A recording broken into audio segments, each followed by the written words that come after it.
alaykum. Mana yangi bloger. Men bu bittasi qarindoshim. Deb o'ynaman bu bitta cho'r. Darslarga. Bilan ko'chada ulfat. Короче, jigarlar. Mana bitta qiz Zuhra. Keyin it nima qildi?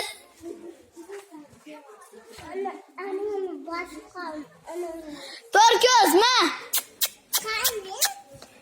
Torkoz poyga Torkoz.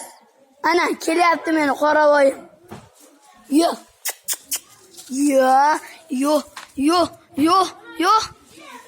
Berore? Bo'ldi. Hazır. Ve içki hoca kel.